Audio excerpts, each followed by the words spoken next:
नमस्कार, मैं छत्तीसगढ़ अखबार के YouTube चैनल इंडिया आजकल के स्टूडियो से सुनील कुमार। अमेरिका में ट्रंप के अगला राष्ट्रपति बनने की खबरों से दुनिया के शेयर बाजार में बड़ा भूचाल आया हुआ है। मुझको लगता है हिंदुस्तान में ट्रंप नाम के सुनामी से परे भी एक चीज़ आज होगी। जो बुलडोजर बनाने वाली कंपनियां हैं उनके शेयर के दाम गिर सकते हैं, इसलिए कि सुप्रीम कोर्ट ने अभी आज सुबह एक फैसला दिया है जिसमें सरकारें जगह जगह जो लोगों के मकान दुकान बुलडोजर से गिरा रही है कुछ राज्यों में, उसके खिलाफ दो जजों की बेंच है, जस्टिस B.R. गवई और जस्टिस K.V. विश्वनाथन। इन लोगों ने ये फैसला दिया है, इन दोनों ने, कि महज इस वजह से कि किसी के ऊपर किसी जुर्म की तोहमत लगी है कि किसी ने बलात्कार किया है, किसी ने हत्या की है, किसी ने छेड़खानी की है, किसी ने किसी धर्म के जुलूस की तरफ देखकर थूक दिया है, ऐसी तोहमत अगर लगी है किसी के ऊपर, अदालत में फैसला नहीं हुआ है, अगर तोहमत लगी है ऐसी, अगर ऐसा जुर्म दर्ज हुआ है, आरोप लगे हैं, तो सरकार को कोई हक नहीं बनता कि कोई नया पुराना नोटिस निकाल के रातों रात जाके उनका मकान दुकान तोड़ दे। कई मामलों में तो ऐसा हुआ, मध्य प्रदेश, राजस्थान, और सिलसिला हम पहले भी कह चुके हैं उत्तर प्रदेश से चालू हुआ था। इसको जितना पतंजलि वगैरह ने जितने किस्म के योग बनाए होंगे, यूपी में मुख्यमंत्री योगी आदित्यनाथ ने एक बुलडोजर योग और शुरू किया, और हालत ये हो गई कि चुनाव में राजनीतिक कार्यक्रमों में बुलडोजर को एक गर्वोन्माद की तरह, गर्व से भरे हुए उन्माद की तरह पेश किया जाता था कि हम बुलडोजर की सरकार हैं। एक समय किसी राजा वगैरह का सुनता था मैं कि इंसाफ के लिए पहुँचे लोग आधी रात को भी घंटा बजा सकते थे, तो राजा इंसाफ करने के लिए उठ के बैठता था। इधर अभी बुलडोजर का वैसा चल रहा है कि जहाँ इंसाफ करना है वहाँ बुलडोजर को भेज दो। अदालत की, कानून की ज़रूरत नहीं रह गई थी। उसी पे सुप्रीम कोर्ट ने कहा है कि ये सिलसिला पूरी तरह से गैरकानूनी है, कि सरकार जो है वो अदालत की तरह ये तय भी कर ले रही है कि कौन दोषी है, कौन मुजरिम है, गुनहगार है, और उसका मकान दुकान गिरा दो। अदालत ने कहा है पूरी ज़िंदगी की कमाई लगती है तब जाके किसी का एक मकान दुकान ढांचा खड़ा होता है। आप कार्यपालिका और न्यायपालिका, इसके बीच का फासला, इनके बीच का फ़र्क, इसको ख़त्म कर देते हैं। जिस वक्त सरकार ये तय करने लगती है कि इसके ऊपर ये आरोप लगे हैं, इसके ऊपर ये जुर्म कायम हुआ है, तो इसका निर्माण तोड़ दो। सुप्रीम कोर्ट ने कहा है कि परिवार में और भी बहुत सारे लोग रहते हैं, उनके रहने का जब तक दूसरा इंतजाम ना हो, वैकल्पिक इंतजाम ना हो, कम से कम एक पखवाड़े का समय उनको दिया जाए। और भी सुप्रीम कोर्ट ने ये फैसले में दिशा निर्देश जारी किए हैं देश की हर सरकार के लिए, राज्य सरकार के लिए भी, केंद्र सरकार के लिए भी, और स्थानीय संस्थाओं के लिए भी, क्योंकि आमतौर पर म्यूनिसिपल को झोंक कर ऐसा करवाया जा रहा था। अगर आप ये देखें, कड़ाई से जांचना चालू करें कि कौन कौन से अवैध निर्माण हैं, तो लोगों का कहना है कि शहरों में 3/4 निर्माण अवैध रहते हैं, कोई न कोई हिस्सा अवैध रहता है। किसी में अवैध मंजिल रहती है, किसी में अवैध जगह घेर लेते हैं, किसी में अवैध कब्जा रहता है, कई मामलों में सरकारी ज़मीन पे अवैध कब्जा रहता है, किसी मामले में सड़क की चौड़ाई फुटपाथ पर अवैध कब्जा रहता है। अवैध कब्जे भरे हुए हैं चारों तरफ। अभी तो एक मामले में अदालत ने फैसला दिया कि ये 50 साल 60 साल पुराना निर्माण है। यूपी का मामला था, योगी आदित्यनाथ के राज का मामला था। सड़क किनारे कुछ हिस्सा एक मकान का सड़क की चौड़ाई को घेर के बना था। सरकार ने पूरा का पूरा मकान तोड़ दिया वो। तो सुप्रीम कोर्ट ने अभी सरकार को कहा है 25 लाख रुपया हर्जाना दो जिसका मकान गिराया है इस तरह से। तो इस फैसले को समझने की ज़रूरत है। इस पे हम पहले भी अखबार में कई बार लिख चुके हैं, यहाँ मैं आपके सामने भी बोल चुका हूँ। लेकिन आज सुप्रीम कोर्ट ने औपचारिक रूप से दिशा निर्देश जारी किए हैं कि अगर सरकार किसी का कोई निर्माण तोड़ना चाहती है तो उसको क्या क्या करना पड़ेगा, और कहा है कि अगर ऐसा नहीं करेंगे तो ये सुप्रीम कोर्ट की अवमानना मानी जाएगी, इसके ऊपर हम जुर्माना भी लगाएंगे और हर्जाना दिलवाएंगे। ये सब कहा है सुप्रीम कोर्ट ने। मैं सुप्रीम कोर्ट के फैसले से कुछ एक बातें पढ़कर आपको बताता हूँ, बहुत ज़रूरी है ये कहा है कि पहले से अगर नोटिस दिया हुआ नहीं है तो कोई चीज़ तोड़नी नहीं चाहिए, पहला। दूसरा, नोटिस जो है ऐसा नहीं कि आप खुद ही पिछली तारीख में नोट करके बना दो, जैसा सरकार में कई विभागों में रहता है, 4 साल पहले की डेट पे नोटिस लिख के बना दिया। ऐसा नहीं चलेगा, फर्जीवाड़ा नहीं चलेगा। ये सुप्रीम कोर्ट ने नहीं कहा है, मैं कह रहा हूँ। सुप्रीम कोर्ट ने कहा है रजिस्टर्ड पोस्ट से भेजा जाए, संपत्ति पे चिपकाया जाए, उस पे साफ साफ लिखा जाए इसको तोड़ने का आधार क्या है। और इन्होंने कहा है कि पुरानी डेट पे कोई नोटिस जारी न किया जाए। इससे बचने के लिए जैसे ही आप नोटिस भेजते हैं किसी मकान मालिक को, दुकान मालिक को, उसकी एक कॉपी, उसकी जानकारी कलेक्टर ऑफिस को भी भेजिए, वहाँ भी रहना चाहिए। एक बार कलेक्टर ऑफिस में चले जाएगा तो पिछली तारीख से आप नोटिस जारी नहीं कर सकते, और अगर पिछली तारीख से नोटिस जारी करेंगे तो कलेक्टर ऑफिस में उसको बैक डेट पे आप जमा नहीं कर सकेंगे, पावती नहीं ले सकेंगे। अदालत जानती है कि सरकारी अफसर कैसा कैसा फर्जीवाड़ा करते हैं। ये भी कहा है कि सरकार जो है, नगर पालिका जितनी भी है म्यूनिसिपल देश की, इन दिशा निर्देशों के, यानी आज सुप्रीम कोर्ट का जो आया है ऑर्डर, इसके 3 महीने के भीतर एक डिजिटल पोर्टल बनाएं, और इस डिजिटल पोर्टल पर आप जिसको जब जो नोटिस दे रहे हैं उस नोटिस को सार्वजनिक रूप से उस डिजिटल पोर्टल पर डालें। ये कहा है सुप्रीम कोर्ट ने। इससे ये होगा कि जिसको आपने नोटिस जारी किया है उसकी जानकारी सार्वजनिक रूप से सबको रहेगी। उसमें हो सकता है लोग ये जानकारी निकालें उस पोर्टल से कि मेरे दाएं वाले को भी नोटिस है, मेरे बाएं वाले को भी नोटिस है, अकेले मुझको क्यों तोड़ रहे हो, ये सवाल उठा सके कोई वकील। ये कहा है कि अफसर जो हैं जिसको नोटिस दिया गया है उसकी सुनवाई का मौका दें उसको, और इस बैठक की रिकॉर्डिंग की जाए। यानी जो मकान मालिक है या दुकान मालिक है जिसका आप तोड़ना चाहते हो बुलडोजर ले जाकर, उसको मौका दो सुनवाई का, और उसकी रिकॉर्डिंग भी करो, उसका क्या क्या कहना है, उसके तर्क क्या हैं, तथ्य क्या हैं। हो सकता है उसमें ये कहे कि मेरे लाइन में 11 के 11 ऐसे ही हैं जैसा मैं हूँ, तो अकेले मुझको क्यों तोड़ रहे हो। दूसरा, इन्होंने कहा है कि जब भी आप कोई तोड़ फोड़ करते हैं तो उसकी वीडियोग्राफी कराना चाहिए, और उसकी एक रिपोर्ट भी तैयार कीजिए कि आपने क्या तोड़ा है, क्यों तोड़ा है, इसकी रिपोर्ट कीजिए। और दूसरा, अदालत ने जो कहा है, जो अधिकारियों के समझने की बात है, सुप्रीम कोर्ट का है ये, किसी भी निर्देश का उल्लंघन होने पर अवमानना की कार्रवाई की जाएगी। अगर विध्वंस की कार्रवाई में अदालत के निर्देशों का उल्लंघन पाया जाता है तो संबंधित अफसरों को अपने निजी खर्च से गिराई गई संपत्ति को दोबारा बनवाना पड़ेगा। सोच लीजिए, जो अफसर गलत तरीके से ये तोड़ फोड़ करेंगे, किसी राजनीतिक दबाव में करें, सामाजिक दबाव में करें, धार्मिक या सांप्रदायिक आधार पर करें, ध्यान रखिएगा, अगर सुप्रीम कोर्ट के गाइडलाइंस के खिलाफ अगर आपने काम किया है, आपके निजी खर्च से बनवाया जाएगा। अदालत ने यह भी नहीं कहा है कि आपके तनख्वाह से ले लेंगे, पीएफ से ले लेंगे।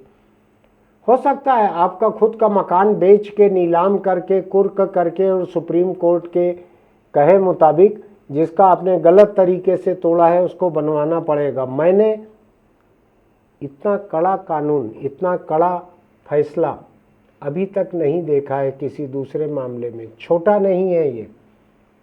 अफसर अगर नाजायज तरीके से तोड़ेंगे, अगर कानूनी कार्रवाई पूरे हुए बिना, कानूनी बुनियाद हुए बिना तोड़ेंगे, तो उन अफसरों की निजी पैसे से, निजी संपत्ति से तोड़ी गई संपत्ति दोबारा बनवाई जाएगी। ये बहुत ही कड़ा निर्देश है ये।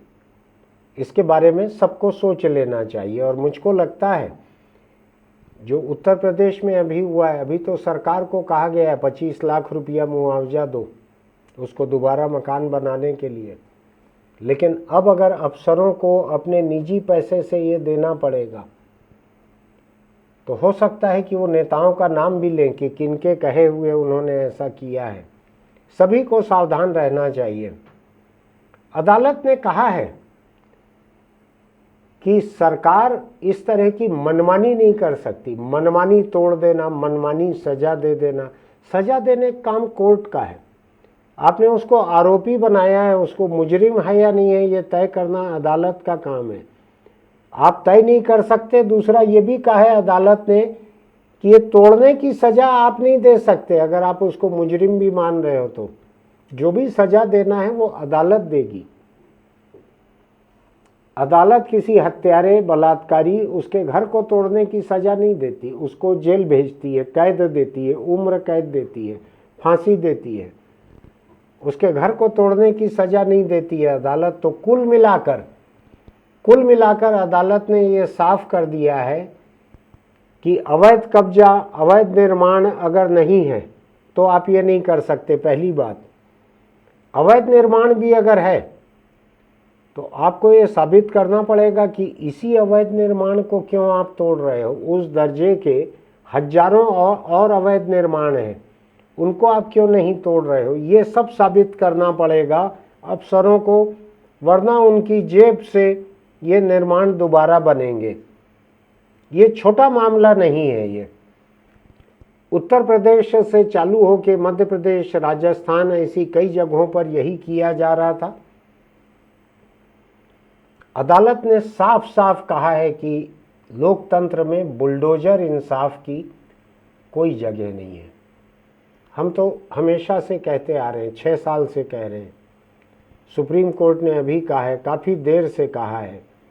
मुझको लगता है इनके ऊपर काम का बोझ ज़्यादा है, तो ये इस मामले को अभी तक देख नहीं पाए थे।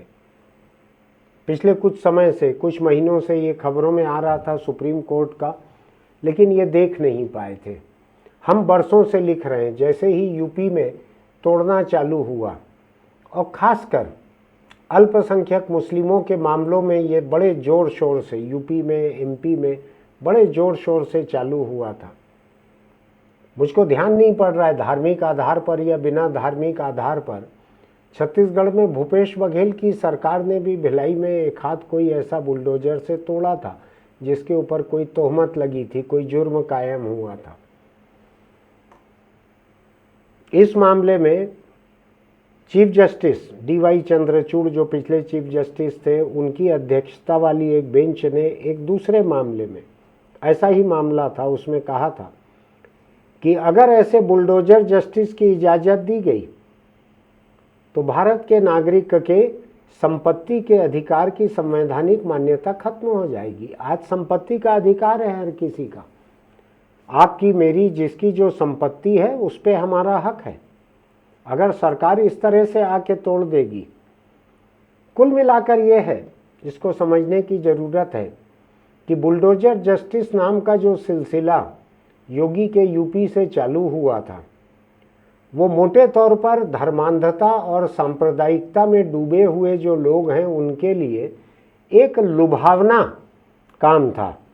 उनको प्रभावित करने के लिए, खुश करने के लिए, उनकी फरमाइश पूरी करने के लिए, जैसा विविध भारती एक समय गाने सुनाता था फरमाइश पे, ऐसे फरमाइश पे लोगों ने कहा कि इसने रेप किया है, इसका घर तोड़ दो, मकान तोड़ दो, और लोग खड़े रहते थे, भीड़ लगाकर ताली बजाते थे। अभी साबित नहीं हुआ है कि वो बलात्कारी है कि नहीं, हत्यारा है कि नहीं, किसी धार्मिक जुलूस पे उसने पत्थर चलाया है कि नहीं, साबित कुछ नहीं हुआ है। आज जुर्म दर्ज हुआ, ढूंढ के कोई पुराना नोटिस निकाले, या जैसा कि सुप्रीम कोर्ट ने पकड़ा है अभी, पुराने डेट पे कोई नोटिस जारी किए और तोड़ दिए जाके 2 दिन के भीतर। लोग सड़क पे आ गए, न सिर पे छत रह गई, न कमाने की जगह रह गई। और ये मुस्लिमों से परे भी हुआ कई जगहों पर, जो लोगों को संतुष्ट करने के लिए, लोगों को रिझाने के लिए जब सरकार को जो लगा ये हुआ। छत्तीसगढ़ में भी एक पुलिस कर्मचारी के पत्नी और बेटी, इनको घर में घुसकर जिसने मारा, कुछ साहू था कोई, मुझको ठीक से याद नहीं है नाम, साहू इसलिए कह रहा हूं कि हिंदू था वो, मुस्लिम नहीं था। और मुस्लिम हेड कांस्टेबल की बीवी और बेटी को घर में घुसकर मार डाला, काट डाला। आगे का किस्सा बताने लायक नहीं है। उसको मारा NSUI से, कांग्रेस के छात्र संगठन से जुड़े हुए एक हिंदू साहू लड़का था, उसने मारा था। उसका नाम हम पहले कई बार बोल चुके हैं, छुपाने की कोई बात नहीं है, लेकिन मैं बहुत तैयारी करके यहाँ नहीं आता हूँ आपके सामने। यहाँ भी गिराया गया है उसका, उसके परिवार का, बाप का, चाचा का, 2-3-4 निर्माण ऐसे अभी अभी गिराए गए हैं। अभी साबित कुछ नहीं हुआ है उसका, अभी तो गिरफ्तार ही हुआ है, अदालत में पेश करके जेल भेजा गया है। साबित होने में हो सकता है 1 साल, 2 साल, 3 साल लग जाए, लेकिन मकान दुकान सब गिरा दिया गया है। अभी मेरी हमदर्दी नहीं है उसके साथ, अगर उसने सचमुच ही इतना बड़ा जुर्म किया है, लेकिन इंसाफ का एक सिलसिला रहता है। आप बेतरतीब तरीके से कूद कर, ऐसे छलांग लगाकर इंसाफ पे, निष्कर्ष पर नहीं पहुंच सकते कि इसी ने किया है, इसलिए इसका सब कुछ गिरा दो। उसका परिवार भी है, वो परिवार के लोग वहाँ रहते थे। जब कोई मकान दुकान, कोई भी इमारत बनता है, उसमें पूरे परिवार का पैसा लगता है। नाम भले एक का हो, जमीन एक के नाम पे रहती है, हर परिवार में होता है, एक के नाम पर बनता है, लेकिन पैसा पूरे घर का उसमें लगता है। आपने पूरा तोड़ दिया, किसी ने हत्या की है, बलात्कार की है, इसलिए उसके मकान तोड़ दिए जाएं, ये हमारे कानून में नहीं है, ये हमारे संविधान में नहीं है। इसलिए सुप्रीम कोर्ट ने अभी कड़ाई से ये फैसला दिया है। मैं उम्मीद करता हूँ कि जो फरमाइशी बुलडोजरी इंसाफ जो है वो अब शायद थमेगा, अब उतना आसान नहीं रहेगा।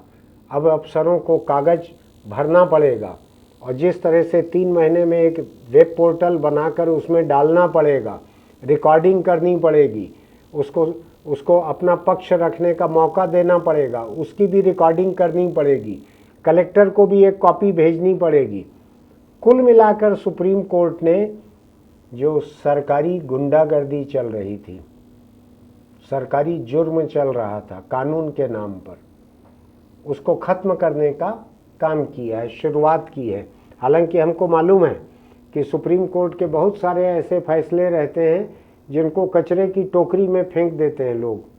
अभी हुआ है 2-3 दिन पहले ही, किसी कोलाहल को लेके या किसी चीज को लेके 2-3 दिन पहले ही एक हुआ। सुप्रीम कोर्ट ने कहा कि हमारे कहे बात भी आप लागू नहीं कर रहे हो इसको।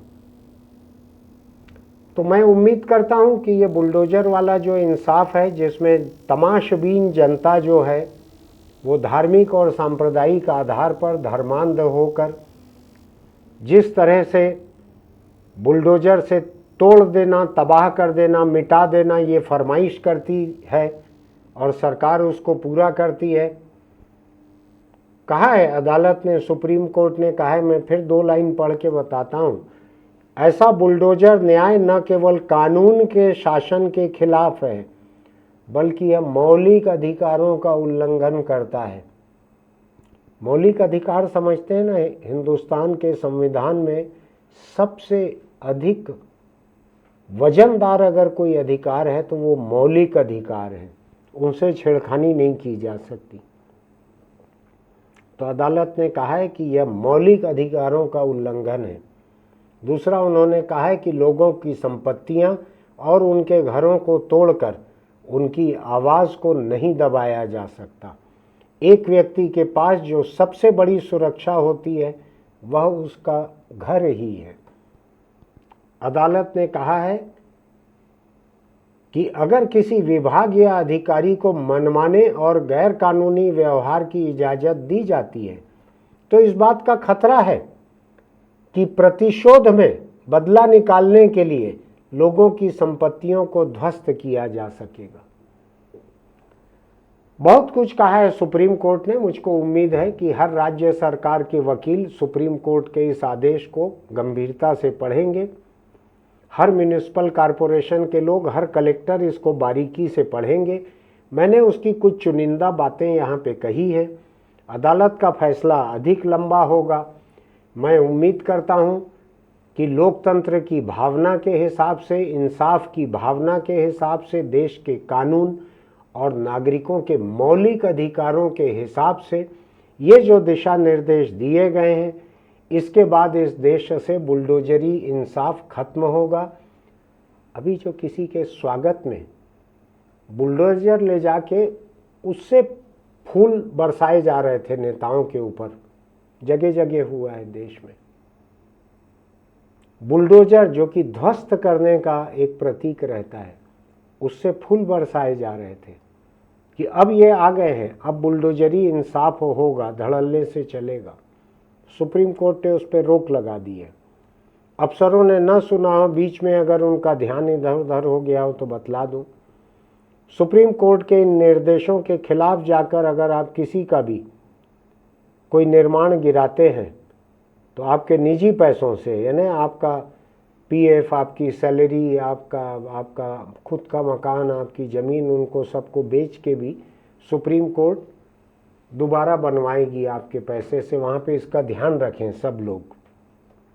चलिए, आज इतना ही कहना है मेरा। ये एडिटोरियल अगर आपको अच्छा लगा होगा, हम इस मुद्दे को पिछले 6 साल में अखबार में बहुत बार उठा चुके हैं, कैमरे के सामने भी उठा चुके हैं।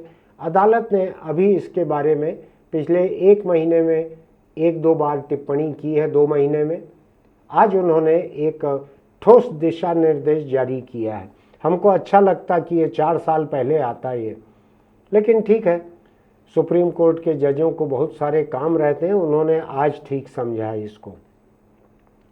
अगर आपको मेरा ये एडिटोरियल अच्छा लगा हो तो आप हमारे YouTube चैनल इंडिया आजकल को सब्सक्राइब कीजिएगा, नोटिफिकेशन की बटन दबाइएगा, लाइक कीजिएगा। मेरे कहे हुए के बारे में या सुप्रीम कोर्ट के फैसले के बारे में आप कमेंट बॉक्स में लिखिएगा। आपकी बातें महत्वपूर्ण रहती हैं। आपको लगता है कि इसकी जानकारी, लोकतंत्र से जुड़े हुए बहुत सारे मुद्दे हैं इसमें, इसकी जानकारी आपके कुछ परिचितों को भी होनी चाहिए, तो आप उनको भी बढ़ा सकते हैं। हो सकता है उनके मार्फत ये किसी ऐसे बेरोजगार, शिक्षित, किसी इम्तिहान में, इंटरव्यू में बैठने वाले नौजवान तक पहुँचे, जिससे पूछ ले कोई कि सुप्रीम कोर्ट ने बुलडोजरी इंसाफ पे क्या फैसला दिया था, क्या आदेश हैं उनके। तो हो सकता है ये काम आ जाए किसी बेरोजगार के। ये जनरल नॉलेज के हिसाब से भी पढ़ना चाहिए, लोगों को सुनना चाहिए। हम फिर मिलेंगे। चलते चलते एक छोटी सी सलाह, अगर आप दोपहिए पर चलते हैं, चाहे चलाएं चाहे पीछे बैठे, तो हेलमेट लगा कर रखिए। किसी हादसे की हालत में वही आपकी ज़िंदगी बचाता है। और हेलमेट को केवल सिर पे रखना काफ़ी नहीं है, उसका बेल्ट भी बांध कर रखिए। उसके बिना वो ढक्कन की तरह सबसे पहले वो गिरेगा, आपका सिर पत्थर पे जाके बाद में टकराएगा, पहले हेलमेट दूर जाके गिरेगा, तो किसी काम का नहीं रहेगा। ऐसा दिखावे का, पुलिस से बचने के लिए ऐसा दिखावा मत कीजिए। ऐसा ढक्कन जैसा रखा हुआ हेलमेट आपको पुलिस से बचा सकता है, लेकिन आपके सिर को यमराज से नहीं बचा सकता। इसलिए अपने खुद की ज़िंदगी के लिए ईमानदार रहिए। हेलमेट लगाइए, बेल्ट लगाइए, तब भरोसे के साथ दोपहिया चलाइए या उस पे चलिए। फिर मिलेंगे।